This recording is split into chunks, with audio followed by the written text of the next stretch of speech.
दोस्तों आपने सुना होगा कि इस दुनिया में वही लोग बहुत आगे बढ़ पाते हैं जिनका दिमाग तेज होता है। इस 10 मिनट के वीडियो की सबसे खास बात यह है कि इसमें आपको अपना दिमाग तेज करने के लिए यानी कि ज्यादा इंटेलिजेंट बनने के लिए एक भी ऐसा टिप या ट्रिक नहीं बताया जाएगा जिसमें कहा जाए कि आप सुबह बादाम खा लो या इतनी बजे उठो, इतनी बजे सो जाओ। लेकिन इसके बाद भी वीडियो के एंड तक आप अभी की तुलना में ज्यादा तेज बन जाओगे। और दोस्तों मैं बड़े कॉन्फिडेंस से ये बात कह सकता हूँ कि आप में से अधिकतर लोग तेज होने का ठीक से मतलब भी नहीं जानते होंगे। जब भी आप सुनते हो कि यार वो लड़का बड़ा तेज है, वो लड़की बड़ी तेज है, तो आप में से अधिकतर लोग यही सोचते हो कि या तो वो बंदा पढ़ाई में तेज है या फिर बात करने में तेज है, जबकि तेज होना इन सबसे बहुत अलग है। और इसलिए इस वीडियो को मैंने बहुत रिसर्च करके बनाया है। तो मुझे आपसे कोई लाइक या कमेंट नहीं चाहिए, बल्कि आप सिर्फ इसको ध्यान से देखो और समझो। और मैं आपको गारंटी देता हूँ कि इसको पूरा देखने के बाद आपके दिमाग में एक भी ऐसा डाउट नहीं बचेगा कि यार मैं अपने आप को तेज कैसे बनाऊं। क्योंकि हो सकता है आप में से कुछ लोगों को इस वीडियो को देखने के बाद ऐसा लगे कि यार वो तो पहले से ही तेज है। तो दोस्तों तेज बनने के लिए आपको सबसे पहले ये समझना पड़ेगा कि तेज दिमाग का मीनिंग क्या होता है। तेज दिमाग का मीनिंग है ज्यादा इंटेलिजेंट होना।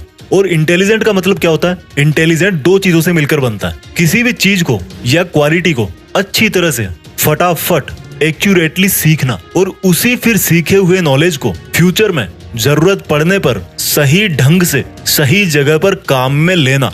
सिंपल वर्ड्स में समझाता हूँ, यानी कि अगर आपने इन दो चीजों में महारत हासिल कर ली कि सीखना क्या होता है और उसको काम में कैसे लिया जाता है, तो लोग आपके बारे में यही बोलेंगे कि यार ये बंदा ना भाई सच में इंटेलिजेंट है। किसी भी चीज को सीखना और काम में लेना सुनने में बहुत ही छोटे लग रहे हैं, लेकिन यही वो दो चीजें हैं जो सक्सेसफुल लोगों को एक नॉर्मल आदमी से अलग बनाती है। तो मैं आपको सीखना और काम में लेना एकदम खुल्लम खुल्ला बताऊंगा, एकदम सिंपल वर्ड्स में बताऊंगा। आपको अब यहाँ से इस वीडियो की एक भी लाइन मिस नहीं करनी है। सबसे पहले बात करता हूँ सीखने के बारे में कि क्या सीखें और कैसे सीखें। दोस्तों इंग्लिश के अंदर एक कहावत है कि master of all jack of none, यानी कि अगर आप सब कुछ सीखना चाहोगे तो कुछ भी ठीक से नहीं सीख पाओगे। कहने का मतलब है अगर आप ये सोच रहे हो कि इस दुनिया का हर तरह का टैलेंट, हर तरह का ज्ञान मैं अपने दिमाग में भर लूं और फिर इंटेलिजेंट कहलाऊंगा, तो मेरे भाई आप बेवकूफ हो। मुझे एक बात का आप जवाब दो, आपने अभी तक अपनी लाइफ में जितने भी बड़े लोगों का नाम सुना है, उन बड़े लोगों में से कितने ऐसे लोग हैं जिन्होंने एक से ज्यादा फील्ड में अपना नाम कमाया है? आपको शायद ही ऐसा कोई सक्सेसफुल इंसान मिलेगा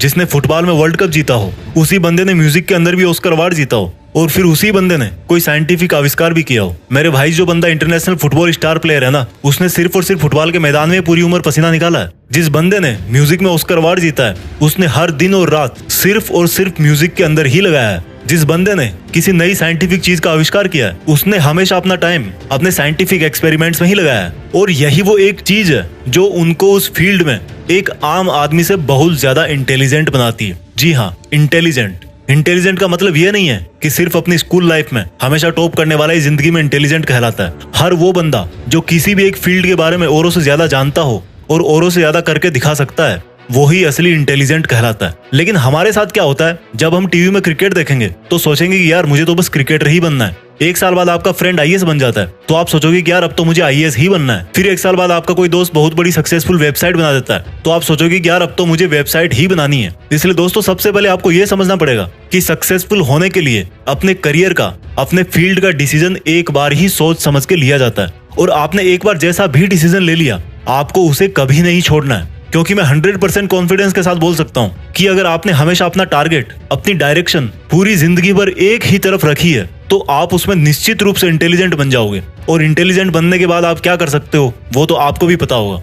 इसलिए आपको अगर इंटेलिजेंट बनना है तो सब कुछ नहीं सीखना, सिर्फ वही सीखना है जिससे आपका टारगेट पूरा होगा, जिससे आपको वो रिजल्ट मिलेगा जो आप चाहते हो। अगर आपको लगता है कि आपको एक्टिंग सीखनी है तो मरते दम तक आपके दिमाग में हर सेकंड, हर मिनट यही चलना चाहिए कि मुझे सिर्फ एक्टिंग ही करनी है और कोई सेकंड थॉट नहीं है मेरे पास। और ऐसे ही सोच सोच करके आपको अपनी एक्टिंग दिन प्रतिदिन सुधारते रहना है। अगर आपका ड्रीम डॉक्टर बनना है तो आपको हर हाल में यही सोचना है कि मेरे लिए डॉक्टर से बड़ी कोई चीज नहीं है, और आपको सिर्फ और सिर्फ अपनी डॉक्टर वाली इंटेलिजेंस पर ही ध्यान देना है। मैं आपको कील का एग्जांपल देता हूँ। कोई भी कील आगे से जितनी नुकीली होगी वो उतनी ही आसानी से और उतनी ही अंदर तक दीवार में चली जाएगी। तो कील के नुकीले सिरे का मतलब है आपका जो भी फील्ड है, आपकी लाइफ का जो भी टारगेट है, या जो आपने सोचा है कि मुझे यही करना है, आपको सिर्फ उसी पर ही ध्यान देना है, उसी को शार्प करना है, उसी को परफेक्टली सीखने की कोशिश करना है। तो जब आप ये डिसाइड कर लो कि सीखना क्या है, तो फिर बात आती है कि उसको सीखे कैसे। आपको एक बहुत ही सिंपल तरीका बताता हूँ। आप जिस भी फील्ड में इंटेलिजेंट बनना चाहते हो उस फील्ड में ये देखो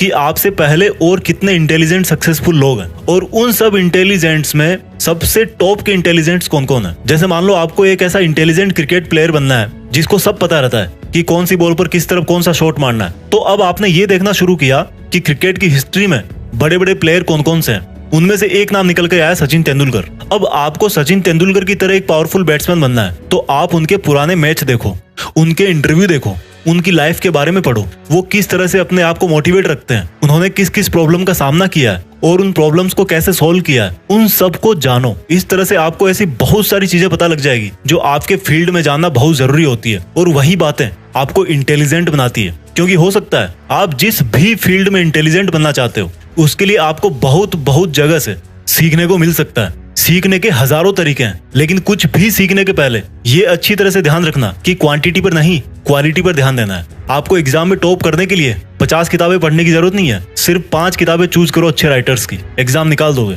ये तरीका है सीखने का। और सीखने में सबसे जरूरी चीज क्या होती है? मेमोरी, याददाश्त। अगर आपको लगता है कि आपकी मेमोरी कमजोर है तो इस पर मैंने एक वीडियो ऑलरेडी बना रखा है, इस वीडियो के खत्म होने के बाद ही उसको देखना। लिंक यहाँ पर आई बटन में भी है और नीचे डिस्क्रिप्शन में भी लिखी है। लेकिन अभी मैं इस वीडियो में बहुत कुछ बताऊंगा, पहले इसको पूरा देख के जाओ। तो जब आप ये जान जाओगे कि आपको क्या सीखना है और कैसे सीखना है तो आप 50% इंटेलिजेंट बन जाओगे। बाकी के 50% इंटेलिजेंट तब बनोगे जब उस सीखे हुए को ठीक तरीके से अप्लाई करोगे, काम में लोगे। तो जब आपको ये लगे कि यार मैंने काफी सीख लिया है, अब टाइम आ गया कि उसको यूज कैसे करें, कहाँ करें। तो जैसे मान लो क्रिकेटर वाला एग्जांपल ही वापस लेते हैं कि आपकी नेट प्रैक्टिस पूरी हो गई, अब टाइम है आपके रियल मैच का, या आपकी पढ़ाई पूरी हो गई, अब टाइम है एग्जाम का। तो अब आपकी मेहनत को काम में कैसे लें? आपको सबसे पहले अपने आप को वर्तमान में रखना है। आपने क्रिकेट की प्रैक्टिस बहुत अच्छी की, लेकिन रियल गेम के टाइम आपका ध्यान पिछले मैच की कमजोर परफॉर्मेंस पे जा रहा था। आपने एग्जाम की तैयारी बहुत अच्छी की, लेकिन आपका ध्यान रिजल्ट पे जा रहा था कि रिजल्ट में डाउन हो गया तो पापा बहुत मारेंगे। यानी कि आप में वो कैपेबिलिटीज है, लेकिन आप उस टाइम पर फोकस नहीं कर पा रहे। और जब इतनी प्रैक्टिस करने के बाद भी आप एग्जाम में फेल हो जाते हो तो कोई आपको इंटेलिजेंट बोलेगा? नहीं बोलेगा ना। तो आपको प्रेजेंट में रहना है, हमेशा यही सोचना है कि जो काम मैं अभी कर रहा हूँ, मुझे नहीं पता पास्ट में क्या हुआ था, फ्यूचर में क्या होगा, वो सब मैं बाद में देख लूंगा। मुझे सिर्फ अभी इस काम पर फोकस करना है जो मैंने शुरू किया है।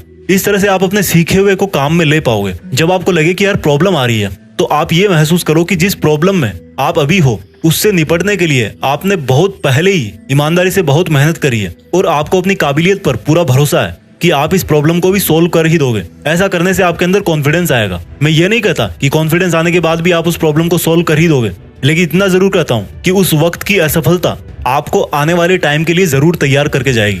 और इस तरह से आप अपने नॉलेज को बेटर तरीके से यूज कर सकते हो। प्रॉब्लम के अगेंस्ट अपना रिस्पॉन्स टाइम घटाओ। किसी भी प्रॉब्लम को जितना शुरू में सोल्व कर दोगे ना, फ्यूचर के लिए उतना ही अच्छा होगा। क्योंकि जैसे जैसे टाइम ग्रो करता है प्रॉब्लम की साइज भी बढ़ती रहती है। जब भी आप अपने नॉलेज को यूज करते टाइम अटक जाओ तो इसमें कोई बुराई नहीं है कि आप फिर से अपने नॉलेज के, अपने प्रैक्टिस के मोड में वापस जाकर उसको सुधारो। दोस्तों ध्यान रखना, सीखना और उसको काम में लेना, ये दोनों प्रोसेस हमेशा पैरेलल ही चलती है। ऐसा नहीं कि आप कुछ सीखने के बाद फिर कुछ नहीं सीखोगे। इसलिए जब भी आपको लगे कि यार मेरी ट्रेनिंग में या मेरी प्रॉब्लम सॉल्विंग एबिलिटी में, मेरी ग्रोथ में कोई कमी रह रही है, तो आपको फिर से लर्निंग को और मजबूत बनाना है। दोस्तों आपने कई बार सुना होगा कि जब पहले सर्कस में किसी नए शेर को लेना होता था तो शेर के बच्चे को लिया जाता था, क्योंकि ये माना जाता था कि अगर बड़े शेर को लेंगे तो उसको सिखा नहीं पाएंगे। लेकिन इंटेलिजेंट बनने में ऐसा बिल्कुल नहीं है। आप चाहे लड़का हो चाहे लड़की हो, आप चाहे 20 के हो या 60 के हो, आप हमेशा अपने आप को ज्यादा से ज्यादा इंटेलिजेंट बना सकते हो। और अगर आपको मेरी बातें सुन के ऐसा लगा कि आप में भी कोई खूबी है, आप भी ऐसा कुछ जानते हो जो हर कोई नहीं जानता, तो मेरा यकीन मानो आप भी एक तरह के इंटेलिजेंट हो। उस इंटेलिजेंस को और बढ़ाओ। और अगर आपने अभी तक अपने अंदर ऐसी कोई खूबी नहीं ढूंढी है तो कोई एक चीज फिक्स करो, उसको सीखो और सही ढंग से काम में लो। और जब इंटेलिजेंट बन जाओ तो देश में अपना नहीं बल्कि दुनिया में देश का नाम करो। जय हिंद, वंदे मातरम।